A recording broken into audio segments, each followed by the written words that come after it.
It's pretty wild to think that a tiny 2,000-year-old letter could have anything to say about our lives today. But we're going to look at one, to John, that tackles a problem so relevant it feels like it could have been written last week. I mean, just think about it. How do you build a community that's super welcoming to everyone, but at the same time protects itself from really dangerous ideas? It's a total tightrope walk, and it's one this ancient letter takes on head-on. And here's the thing. This little letter doesn't just ask the question. It actually gives us a practical framework for how to think about it. So today, we're going to unpack that framework and see how it might just help us navigate these same challenges. To do this, we're going to lean on a really simple but super powerful tool from a biblical scholar named Dr. Robert Yarbrough. His work really helps unlock what's going on in this ancient text. He calls it the see then say method. It's exactly what it sounds like, a two-step process. First, you have to see. You have to look at what was happening then and there, in the original world of the letter. And only after you've done that work can you start to responsibly say what it might mean for us in the here and now. As Dr. Yarbrough puts it, we need to see what was then and there before we start saying what it means. That's a simple rule, but man, it's so easy to forget, isn't it? We all jump to conclusions without knowing the full story. So let's do step one. Let's see. Okay, so let's fire up the time machine and head back to the 1st century. Who exactly were these people? What was the glue that held their entire community together? So the letter starts by addressing an elect lady and her children. Now, scholars are pretty sure this isn't a literal mom and her kids. It's actually this beautiful, poetic way of talking about a local church, the lady and its members, her children. So right off the bat, this is a deeply personal message for a very close-knit group. And the bond this community had was something Dr. Yarbrough calls ecclesial solidarity. This was way more than just being friendly neighbors. It was this powerful sense of oneness that just blew past all the usual social barriers of the day. Rich, poor, different backgrounds, all united as one. So what was the source of that incredible unity? Well, the text spells it out for us. The author says he loves them because of the truth that abides in us. Their whole community wasn't built on shared hobbies or political views. Nope. It was forged in this shared foundational truth. But, and there's always a but, right? This tight-knit community was facing a really serious threat, and it was coming from the inside. The author isn't just writing a friendly note, he's sounding an alarm. And this is where you really feel the tension in the letter. On one hand, he's thrilled that some of them are walking in the truth. That's the good news. But then he drops this warning. Many deceivers have gone out into the world.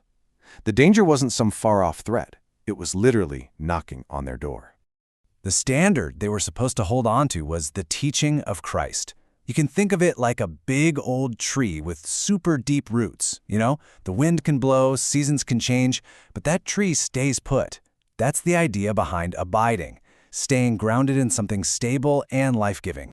Now, this part is just fascinating. The word for deceiver in the original Greek is actually related to our word planet. Isn't that wild? See, for the ancients, the stars were these fixed, reliable points of light, but the planets, they were the wanderers in the sky.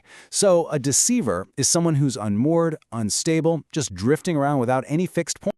And this slide just lays it out so clearly. Look at the contrast. On one side, you've got the teaching of Christ, stable, rooted, unifying, bringing people together. And on the other, the deceiver, wandering, unstable, divisive, tearing things apart. It's such a powerful visual of the choice they were facing.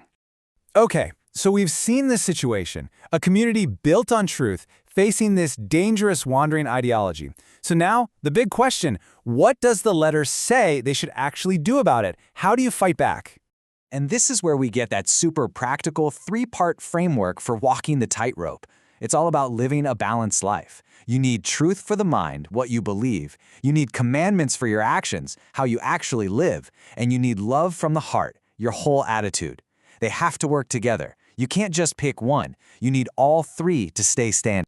And that balanced approach leads us right to what is, without a doubt, the toughest instruction in the whole letter. The author says that if someone shows up promoting this wandering teaching, do not receive him to your house or give him any greeting. And yeah, let's just be real for a second. That sounds harsh, right? Does this seriously mean you have to shun friends and family who believe different things? That feels like the total opposite of love.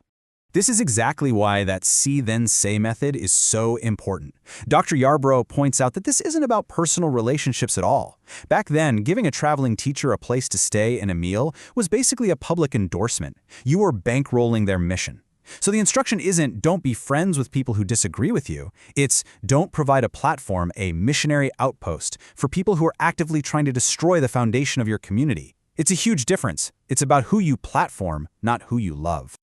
So, why go through all this trouble? Why walk this difficult tightrope of truth and love? Well, the letter makes the end goal crystal clear, and it's probably not what you'd guess. See, the point isn't just to avoid being wrong. It's about something way bigger. The author's ultimate hope is that by wrestling with all this stuff together, their joy may be complete.